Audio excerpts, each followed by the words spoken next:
Sunday అంటేనే special అండి. ఏదో ఒక స్పెషల్ ఐటెమ్ వండుకొని తినాలని ఎవరికి మాత్రం అనిపించదు. వారమంతా కష్టపడి వారం చివరన ఏదో ఒక స్పెషల్ ఐటెమ్ తింటూ ఎంజాయ్ చేయాలనిపిస్తుంటదనమాట. సో, ఈ వారం క్యారెట్ రైస్ ట్రై చేశాను.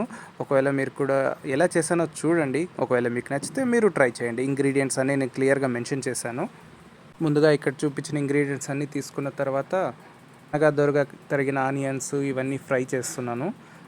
జీరా, ఆవాలు, ఆనియన్స్ బాగా గోల్డ్ కలర్ వచ్చేంత వరకు ఫ్రై చేయండి. గోల్డ్ కలర్ అంటే గోల్డ్ చాలా ధర పెరిగిపోయిందండి. 1,00,000 అంట. రూ. 1,00,000 తులము. అయినా సరే ఇంక పెళ్ళిళ్ళ సీజన్ కాబట్టి తప్పదనుకోండి, కొనాలి. ఏం చేస్తాం? ఆనియన్ అవన్నీ ఫ్రై అయిన తర్వాత సన్నగా తరిగిన క్యారెట్ని కూడా దీనిలోనే వేసి ఫ్రై చేసుకున్నాను. ఫ్రై చేసుకున్న తర్వాత దానికి తగినంత వాటర్ పోసి దానికి కొంచెం బాయిల్ అయిన తర్వాత రైస్ కూడా యాడ్ చేసి ఒక 10-15 మినిట్స్ రైస్ బాయిల్ అవ్వగానే దించేసాను.